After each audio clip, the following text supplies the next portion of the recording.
Father, the floor is yours. Thank you, Karanda. Welcome, everyone. Great to see so many faces.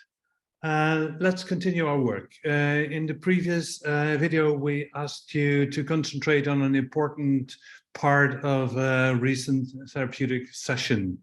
I would like to invite you to do that again. And then let's turn, Karanda, to a couple of slides that we will be discussing. And you can go to step number 5. We were focusing on ANP's synthesis.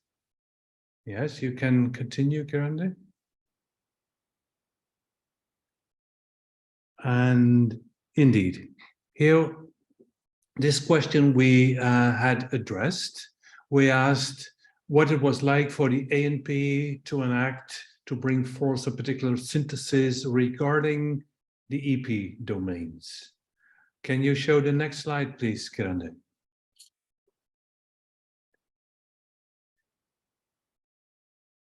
Here, the invitation is for you to describe in a few words what matters that you would regard as being important did the ANP try to seem to avoid synthesizing regarding the EP domains. That's something where you as a therapist feel or felt that's something that ANP should start synthesizing, where actually ANP avoided that. Then the question is, if that applies, what was it that the ANP avoided or seemed to or tried to avoid?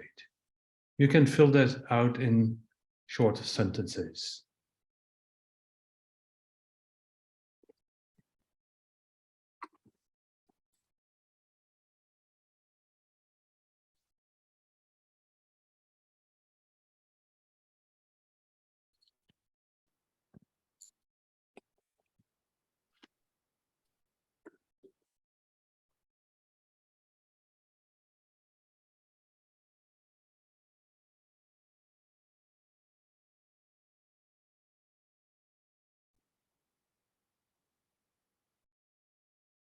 Short statements.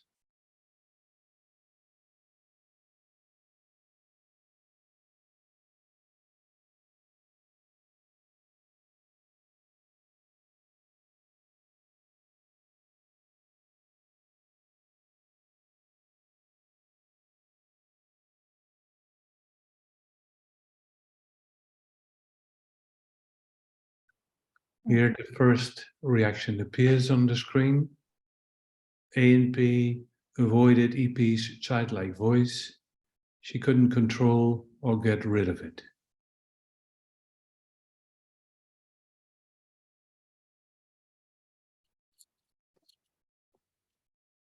Bodily feelings connected to shame. Yes. Very good. ANP didn't want to remember the traumatic situation. ANP didn't want to feel the pain. Good.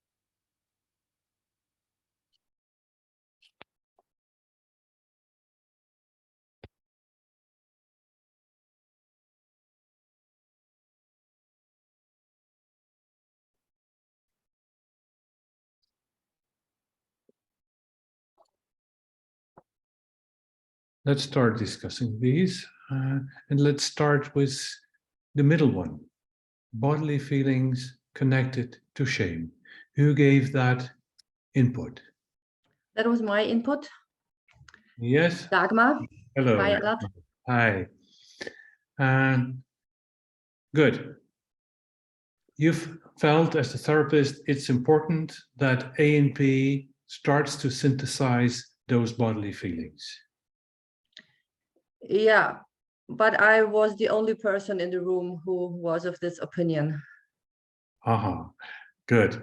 Meaning you're striving to promote that synthesis was not a shared enterprise. It was your thing. Yeah. You longed for it. The involved parts didn't. Yeah, because the ANP is still keeping up the opinion there is nobody else, and there is nothing else to look at. It's still a very much ignorance for everything that comes up, and no motivation, what you would call a motivation, lack of motivation for the diagnosis and for the inner structure. And so when the situation that came up to me, always when I wanted to go in the direction of what is coming up inside, if I want to focus on that, then I can see that something happens in the body. And the farthest we could get was that there is an idea of I am wrong. There must be something deeply wrong with me. That's why I called it shame here. Okay. And in the body, then there must happen something that is very scary for the patient. And so she tries everything to avoid it. All right. Yes. Is she phobic of the diagnosis? Yeah. Full phobic. Yeah. Full phobia. Good. Yeah. Then her longing is to avoid getting that diagnosis. Do you have any idea as to why she is so scared and avoidant of the diagnosis? Well, I'd say keeping up the everything is perfect, and the smiling is her highest goal. That's what she wants to do, and she cannot even think about doing anything else. Yeah, and all her strength goes into this goal. Yes. Yeah. Good. But she has She's already painting very spells. good. She's already very good at that. Yeah. And those skills are, so to speak, not lacking, meaning that the question is, why does this person come to therapy? Because she wants to lose her symptoms. Yeah, she has. She is at a level, if I may interrupt, she is thinking and experiencing at a level of symptoms. Thus here we go. The symptom is an action or a substitute action, passion. Somebody is doing something. When she, as the ANP, has a symptom, some other dissociative agent is doing something that she cannot sufficiently block. Yeah. Thus her avoidance is imperfect. Yeah. And probably she starts to become ever less able to control it all, and brings her to therapy. Then how do you relate to that? What did you do when she was avoiding bodily feelings connected to having the diagnosis and the shame, and when she plays ignorant? What do you do? Well, I always try to because I know her for years now, and it's still at the very beginning level of working with this phobia. I try to point out, okay, if you go on like that, I think it looks like it doesn't change. Yeah, and she can't even accept that. Yeah, she keeps on saying, well, but I don't want to. I don't want to go there. I don't want to. I think she has a bit of an idea that she has to go there. Yeah. But in talking to her, she keeps on repeating, I don't want to, I don't want to, I don't want to. Yes, good. Then my approach would probably be something like this. You don't want to go there. There is a domain, there's an area, there's a world, there's a land where you don't want to go. If you take the role a little bit of this patient, okay, then how would you respond to that? You don't want to. Yes, I don't want to. Okay. Feel completely free to not want it. Okay. You will absolutely have perfect reasons for not wanting to go there. Yes. Yeah. Could I ask, what are the principal reasons, the prime reasons why you certainly don't want to go there?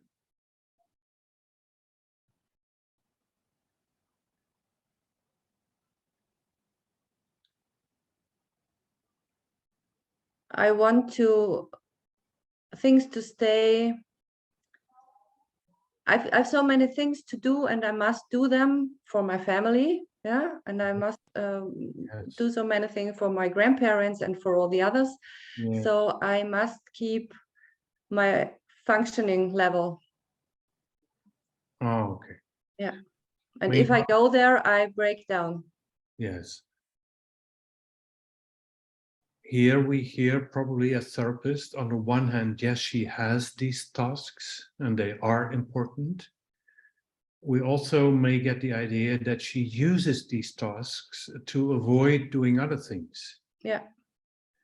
But that's not where she is. Thus, I would first then sympathize with the importance of the tasks that she has. Yes, of course, it's very important to take care of the family, etc., etc., etc. Yeah. And as you do that, you get those symptoms.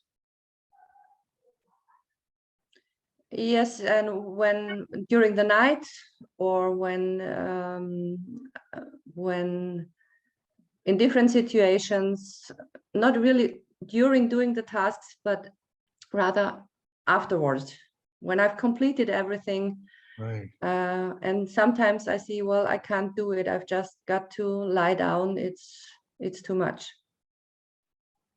Oh, there's something eating a lot of power, energy. Yeah. There's a leakage in your batteries. Yeah. Yes, yes, yes.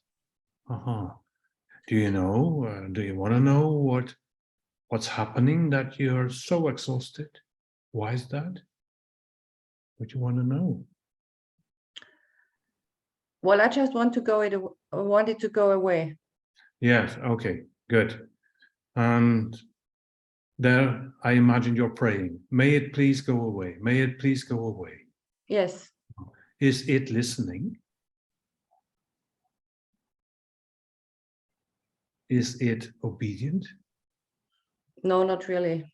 Not really. No. It doesn't bring a whole lot when you continue to pray, may it please go away. That's a big waste of time and energy.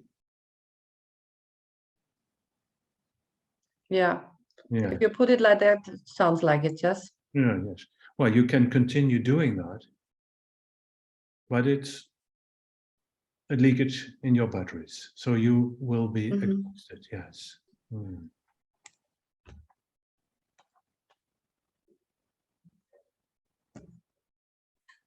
And I wonder that if it keeps coming back, it doesn't seem to have any intentions of leaving you alone.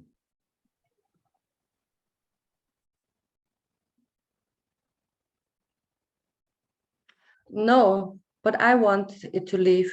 Yes, absolutely. You want that. Yeah. You And want to take care of your business, do your tasks, and if possible, not be so terribly exhausted at nighttime. Right. But that's not the way it is. It's a bit like Ukraine. Ukraine wasn't inviting the Russians. They wanted to have their peace and quiet, go about their own economy and daily life, right? It was a country under development. It was not ideal, but it's a country under development. And then came the Russians. Yeah. And praying that the Russians wouldn't attack didn't help. Macron couldn't help. Nobody could help. Putin did what he wanted to do. That which is with you, that it keeps also haunting you, right? Yes. Yes, yes. Now, Would you like to do something else than pray that the intrusions won't come? Yes. Well, I hear a slight hesitation in your Yeah. voice. Don't Yeah. say yes because you think you should say yes. Yeah, that's a point because she always wants to please me Yes, yes. and anybody who's with her. Oh. And then just thinking what she would do because she's very tough. I would now be very much interested in working out with you if I can change something. And yeah, Mhm. Okay. yeah, What I tried to demonstrate is that Yeah. if ANP is avoiding, she has a good reason for avoiding. yeah, And then we can hope and pray that she cuts it, but she won't.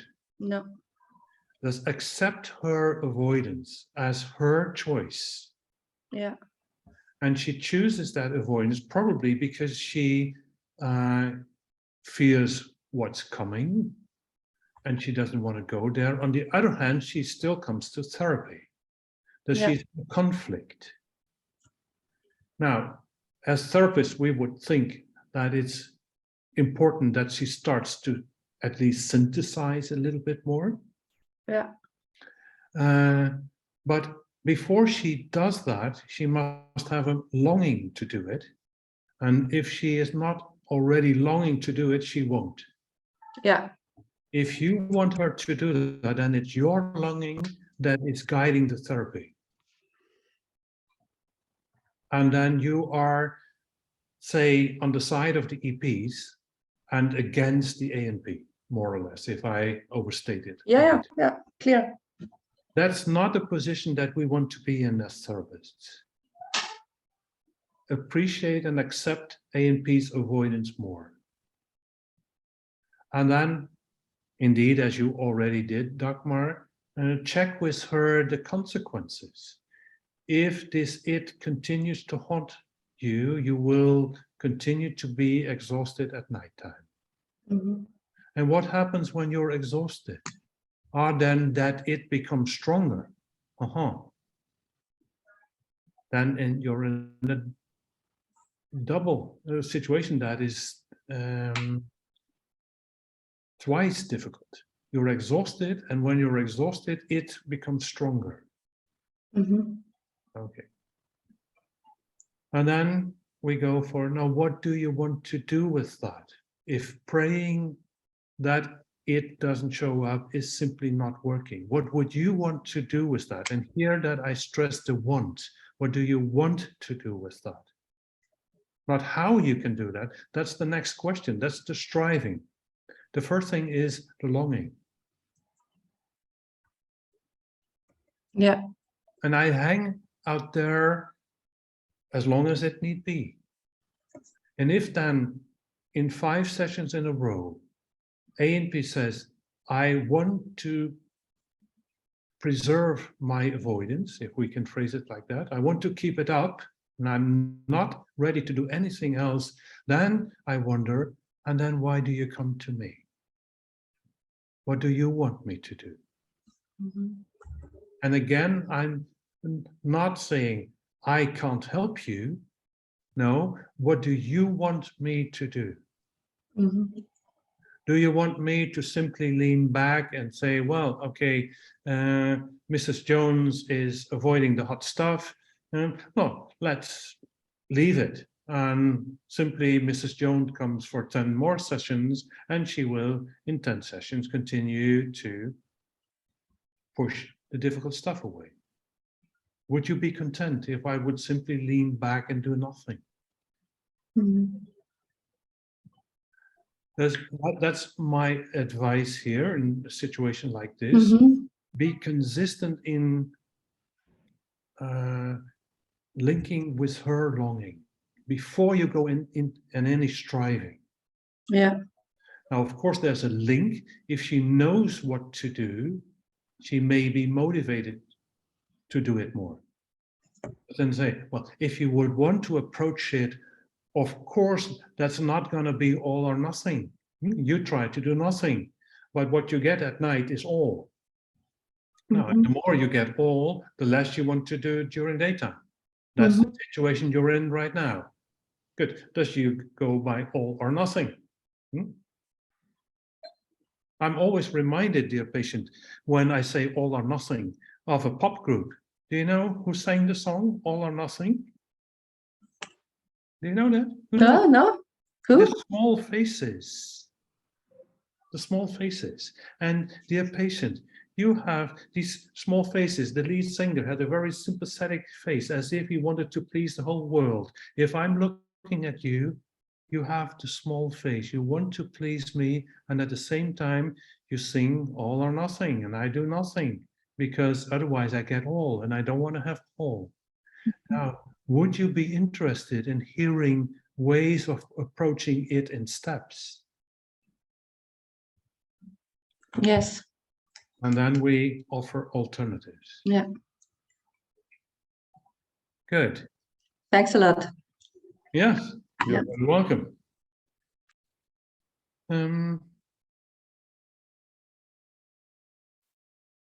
Always deflection when feelings show up. I tried to give feelings room. Who said that? Here in the yellow.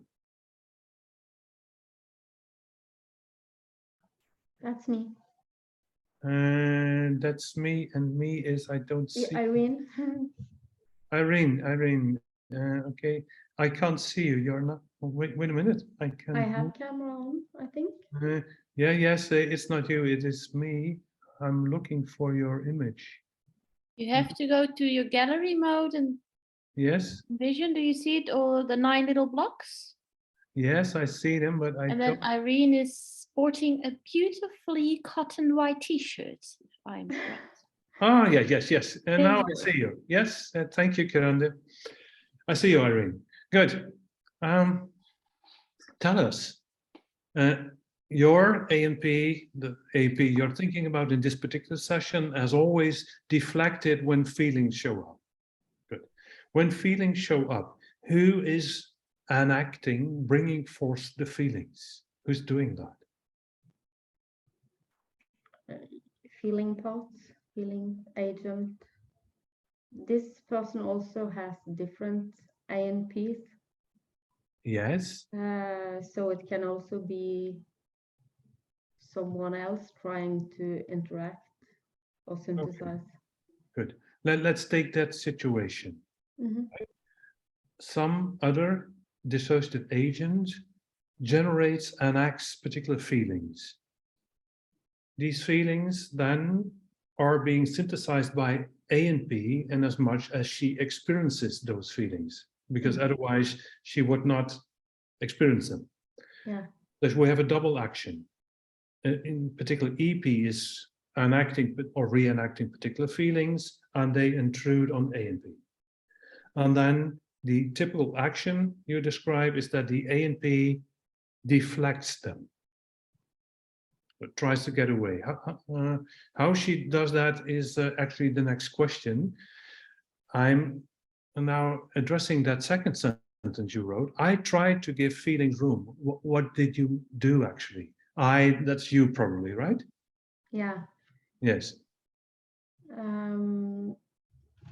I try to give her space and room and to just be present, because I can see in her face and movements that feeling is showing up, and she has actually described that she wants to be more in contact with her body, but she's so good in deflecting. It's like maybe it's another path taking over. I don't know, because she has so many ways of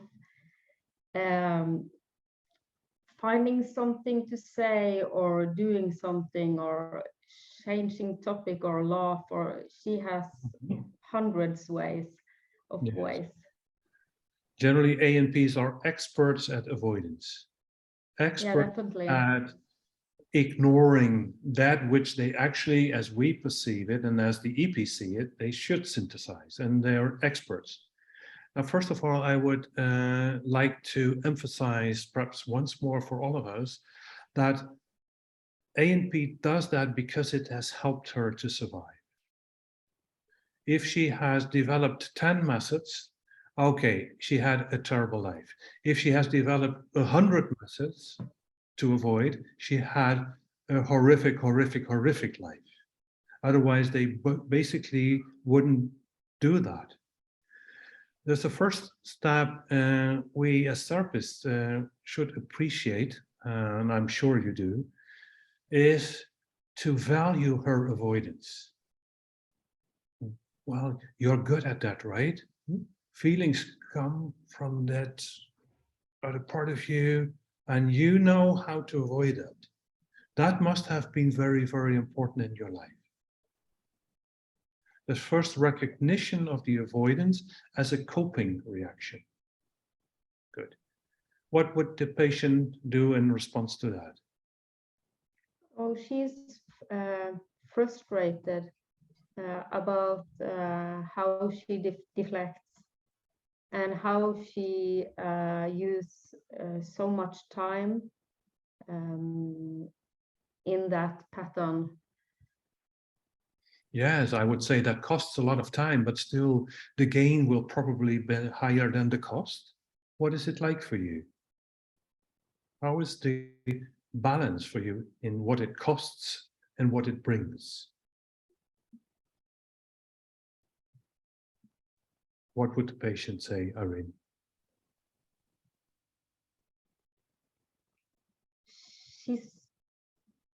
She's describing just being in a distance from Yes, that's the how you, totality of her life, and yeah, that's how you do it, right?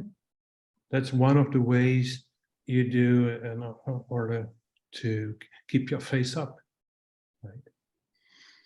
And now, if feelings come, you, Irene, as a therapist, you try to give feelings room. What I hear is she doesn't want the feelings. As if you then give feelings room, if that's what you are showing, communicating as the therapist, you're in conflict with ANP. Because she doesn't want to. Then you're, I guess, and maybe she says that she wants to because she thinks I have a wish. she will certainly sense that. Individuals who have been traumatized for a major part of their life, at least in childhood, that's the very basis of their way of being, they will have a super quality to detect in us what it is that we want, because that's part of their way of living with perpetrators. You have to know what the other person wants and have some kind of reaction to that. Thus, don't have any idea that the patient has not already felt a long time before you're aware of it, what it is that you want. That's the sort of basic position I'm taking. Yeah. And if that is the case, then say, yeah, well, to be honest, what comes up in me is to tell you, ANP, come on. Those feelings aren't so bad. Yeah, they will be painful, but you can deal with that. I have that idea. Okay, come on, feel them. Thus I start to push you, and I do that gently, and I say, I'll give room to your feelings.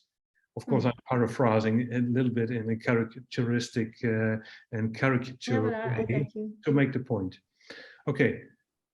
But then, no, Alice, you shouldn't do that. If Jane is deflecting her feelings, that has saved her life, probably. Come on, Alice, you're a fool. No, withhold that. On the other hand, yes, I'm also thinking of other parts of you who are in need. And yes, they want you to have those feelings. But is it right, Jane, that you as the whole group, sort of, that you are fighting with one another? Some want to share the feelings and you don't want to have them. Are you kind of at war with one another? Yes, but there is also longings, and there is or what's the word?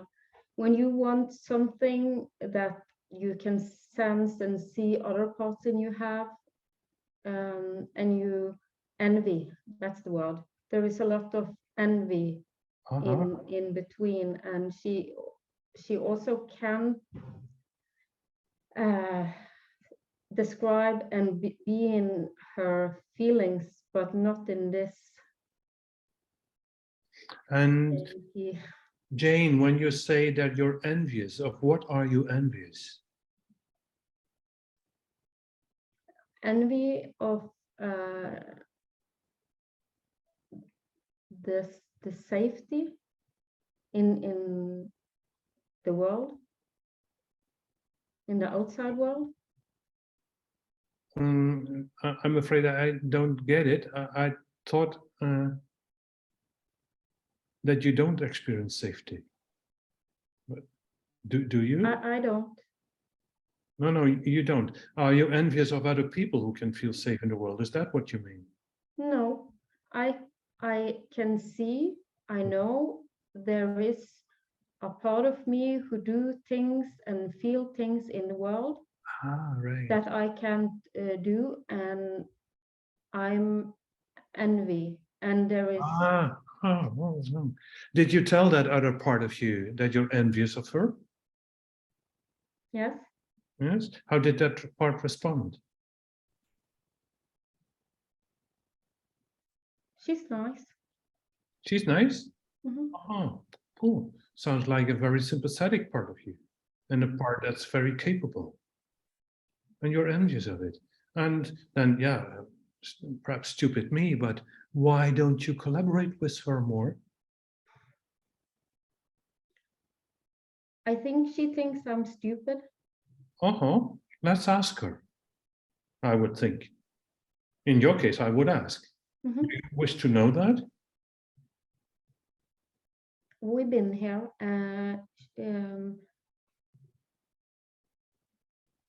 She don't think I'm stupid, but I'm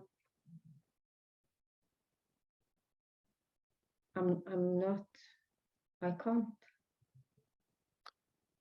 I'm You too are scared. not welcome. Then, yeah, in your case, I could imagine of asking that other part, why am I not welcome? What is there about me? But you are welcome, and then you need to just be here. You are welcome. That's what the other part says? Yeah. You think you're not welcome, but the other part says that you actually are welcome. Yeah. Oh, If you want to come, you can come, and I would love that. I would love to connect. that is what the other part is telling you. Mhm. Now then, what keeps you from doing that? Why don't you connect? What's the very good reason that you don't connect with that other part that sounds so sympathetic and inviting? Because it's so scary. It feels scary. It feels scary. She do so many things. And that scares you. Mhm. If you take a step in that direction, what is actually so scary? Suppose you would this afternoon go out with her, with that sympathetic part that's able to do quite a lot of things in the common world. Suppose you would go as a couple, sort of. Then what is scary about that? Imagine you go out in the street, or what is she going to do actually? What will she be doing? It's not scary to be alone with her, but it's scary when she meets people. Okay. And I wonder, what is so scary about that? Imagine this other part of you goes to a restaurant and has a coffee or a tea with a girlfriend. What is so scary about that for you?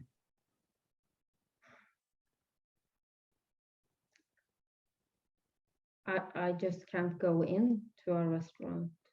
Uh-huh. And what's the very good reason that you can't go into a restaurant? It's blocked. It's blocked for you. Who is doing the blocking? I don't know. You don't know. Do you want to know? Yeah. Uh-huh. You don't block yourself, but it is blocked, you say. Mhm. That other part of you, of the whole Jane, can go in, but not you. Yeah. Uh-huh. That's something. You would like to go in and sit and have the tea or coffee. Mhm. Now then, would you want to know, do you long to know who is doing the blocking? Who or what is doing the blocking? Yes. Okay, imagine you're there with that other part of you. There's the door of the restaurant. You can already smell the tea and the coffee and perhaps some cakes even. The friends is there, you can see it, but it's a glass door and you can't go through the glass door. Suppose you're standing in front of the door. Then you could ask inside, who blocks the door for me? Who is doing that? Will that something about me please tell me?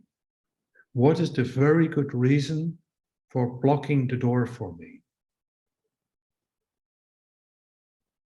And then I would ask that something about you.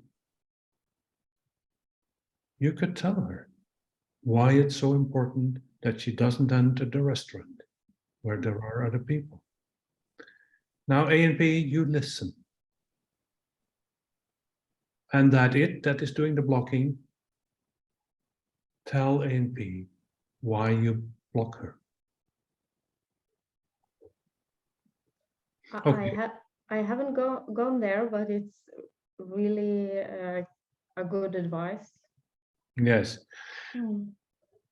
What I'm trying to model here is to make the whole thing very tangible, not discuss in the end the matter at a sort of abstract cognitive level, but to step into the direct enactment and probably reenactment.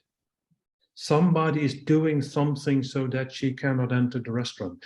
There's going to the restaurant is making the intangible tangible. Mm. Create a concrete situation. In doing that, it generally becomes much, much clearer why, in this case, A and B is doing what she's doing. Mm. Because now it popped up that there's another part involved. That Definitely, I think it's many parts.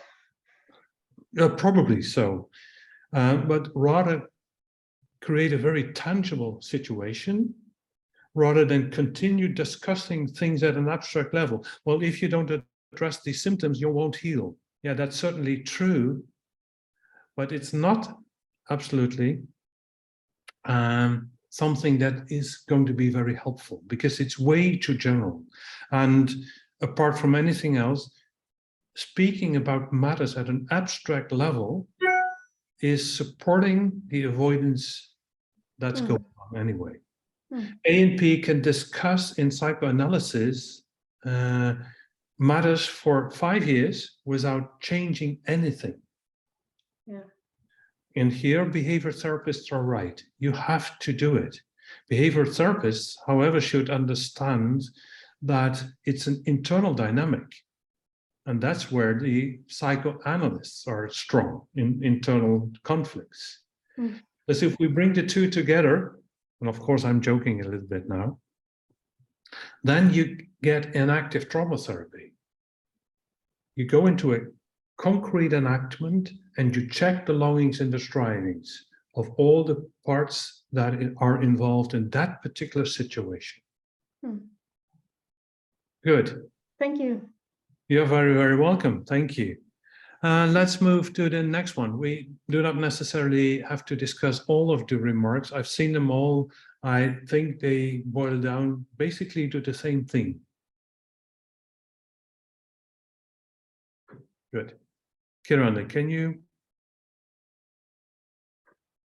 move up one? Yes. We already alluded to this one. Now, the question is not that the ANP avoids, but how they manage to do it. What do they do? Because in order to avoid, you must do something. Now, I invite you to share some experiences here.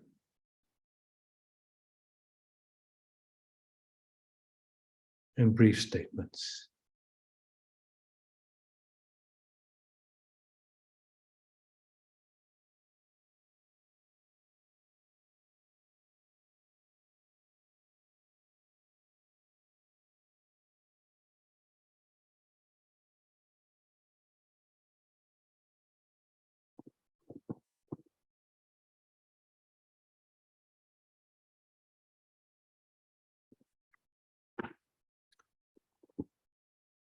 And as we are waiting for your input, we can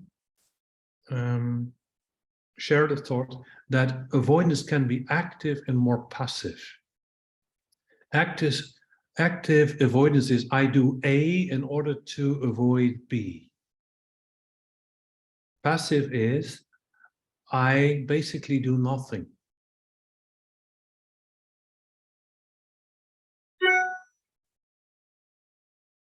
In any case, not that which is to be done. Although you can still say that that's also an action. If I would have to feel particular feelings, but continuously fall asleep, then falling asleep is clearly also something that a person does, but it's more passive. Joking, talking, ANP accomplishments, debating, rationalizing. Yes, very good. I remember a person with a depersonalization disorder that went into endless joking. And the difficult thing was that the jokes were bad jokes. And she knew that somehow.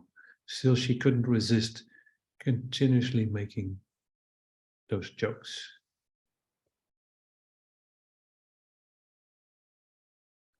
Perhaps some more statements will be coming up soon.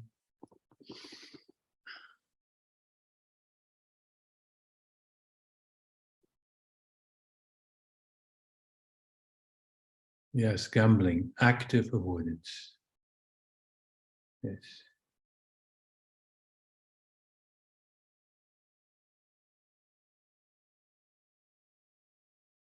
Now, if we get these behaviors in all kinds of ways, we already did talk about that, Irene. Yes, thank you.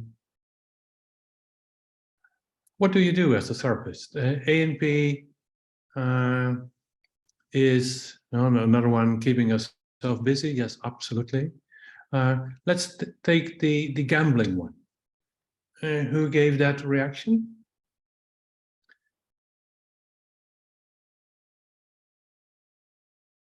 The gambling one.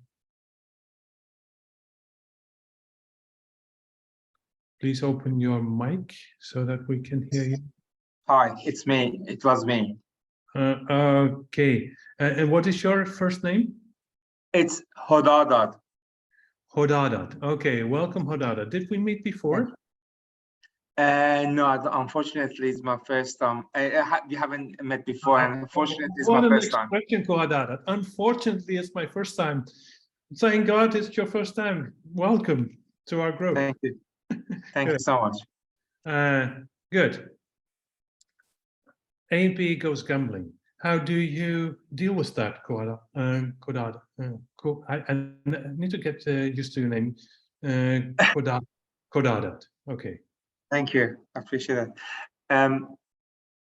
It's mainly what I've experienced with my clients is that what it brings to them, and the distraction Yes. of the fear and the phobia I have, Yes. so that they become busy and they don't think about the traumatic event Yes. with gambling. How did you respond to that? It's about talking about the function of it and how often they do that, what situation they have the urge to go for gambling, Yeah. identifying the triggers that they have the urge and when they act on those urge, because sometimes they're able to manage the urge, but sometimes it gets too much and it becomes like impulsive behavior. So there is no control. Yes. Okay. Good. But identifying the triggers and when they act completely or impulsively towards those triggers. Mhm. For example, I have a client, he goes to play to casino, play pokies at 5 p.m. every day, 5 p.m. sharp. Mm-hmm. Okay. In active trauma therapy, as you've heard already, we tend to place a high emphasis on the longing. Yeah. And a little emphasis on what it is that the therapist wants. In the sense, of course, we should, as therapists, feel what it is that we would want, but that should not be leading in the situation, because otherwise we're fighting with the patients and we seek cooperation, not fighting.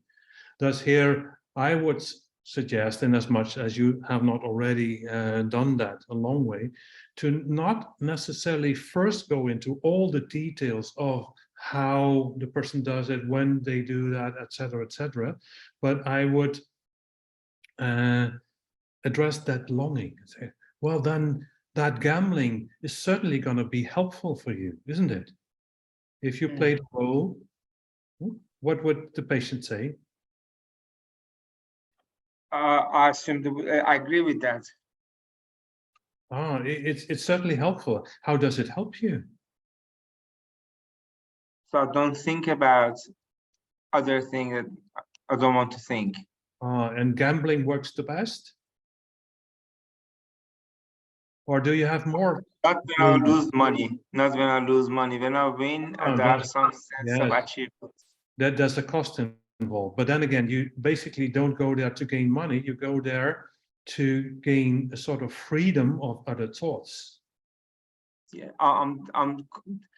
I'm distracted and disconnected. I don't pay attention to anything else. I'm in on my world. All right. Without It demands your full concentration. So it's a very good method that you found. Good. Yes. Right. And probably you want to give up on this, but if you can't gamble, then what happens? I don't know what else to do if I stop gambling.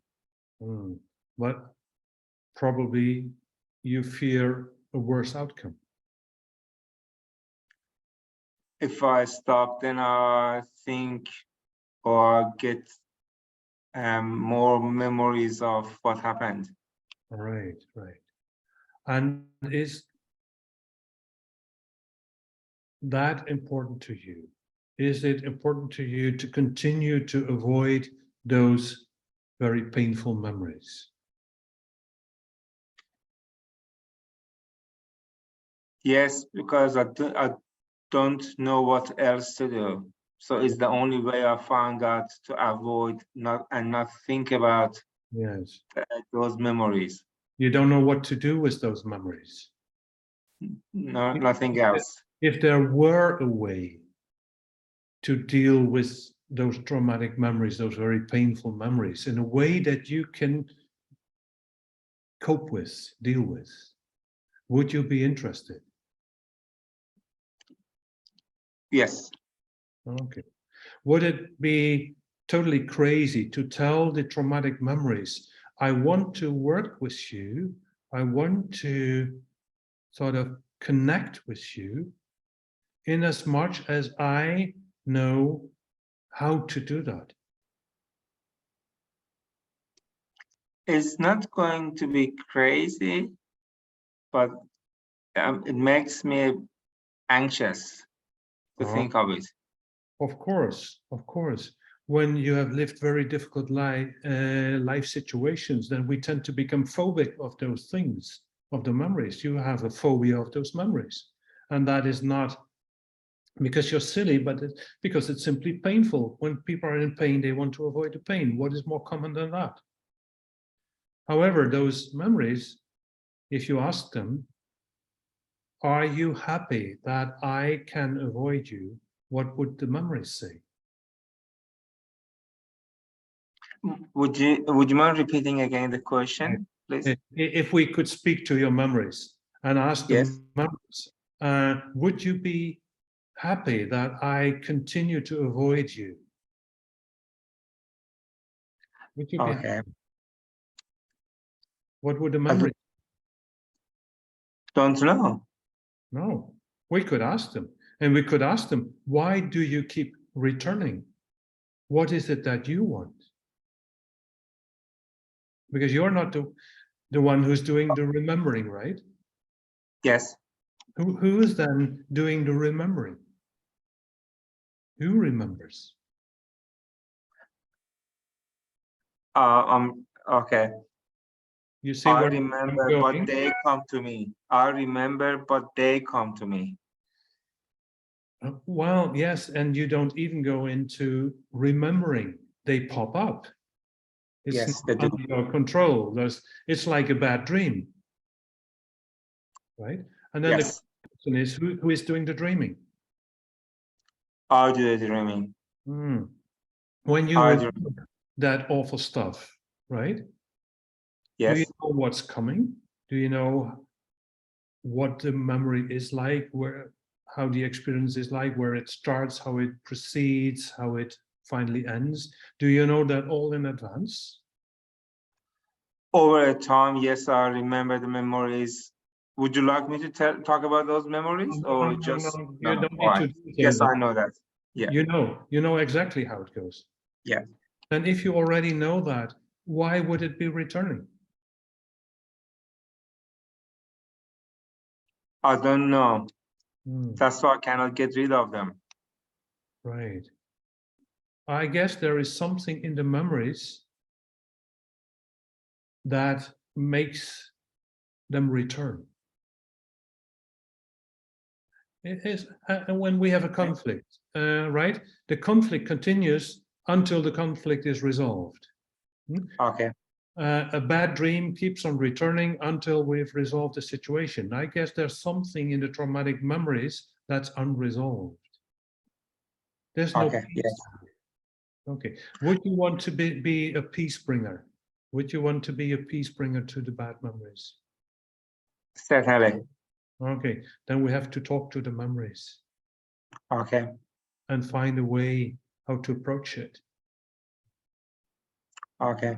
And make sure that it's not like a tsunami when they come. Okay. If we Would could be great. If we could do it in steps, then perhaps you don't need to gamble all the time and run from life. But we need to somehow get in touch with those memories. And as I would tend to say it, the one that does the remembering. Of course, you say, I remember. You undergo it, but you're not the actor. You don't do it. Thus, who's the actor here? It's me. If you have a bad memory, and just think about it, don't go into it, but just think about it, then when you're in the memory, where are you? And what place are you? Can you just mention the place? Sorry, I have to think of it now. When my father was punishing me. And what age did you have? It was at 12 years old. 12 years old. And when the bad memory comes, 12-year-old John, let's call you John. Yes. 12-year now John is beaten up by his father. If the traumatic memory comes, where are you? Are you still in 2022? When I recall it, yes, I am in 2022. Oh, that's already a good thing. You keep up the link. And then that other reality also shows up? Not most of the time. No, but when you're in it. No. When I'm in it, no other, I'm into the memory. All right, yeah, that's what I thought actually. Then you sort of forget 2022 and your adult existence, then you become the 12-year-old.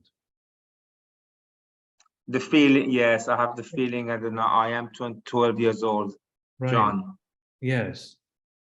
Thus, could we say that there is a John 12 and there's a John, I say, 25, right? 46.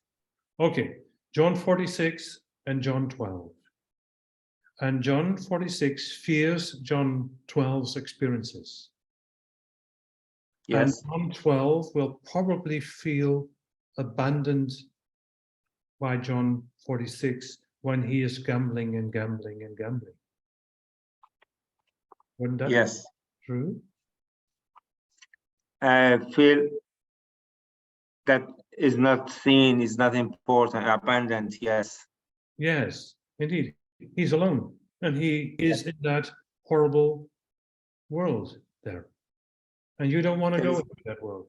So John 12 is alone, and the only thing he does is to repeat and repeat, and you avoid and avoid.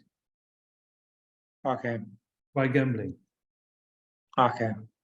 Now, a different solution, if you would be interested, John, is to make sure that the two Johns can start to meet, not full force, not all at once. Because that probably you go to the casino straight away, right? But in steps that you can deal with. Perhaps you first meet and leave the whole bad stuff out. Just meet each other, perhaps. Or just talk to one another. You could, if you would want that, John 46, you could ask John 12, would you want me to meet you? And see what's happening. Okay. Okay, and so on and so on. Okay. Okay. There's rather here, the basic thing I'm trying to share with you is the thought. Don't take away the problem behavior, the gambling in this case. Don't fight with the avoidance, because the patient is going to win and lose at the same time. And the therapist is going to win and lose at the same time. Don't take away the substitute action, in as much as that action is the best the patient can do. And probably that is the case. They don't avoid just for fun. They avoid because they do not know how to deal with the situation in a different way. Good. Then we address the longing. I want to live my daily life. And in this case, John, 12-year-old, wants to be heard, seen, recognized, assisted, and get out of that world. There should be a John 48 saving him from that terrible world, but then they have to meet.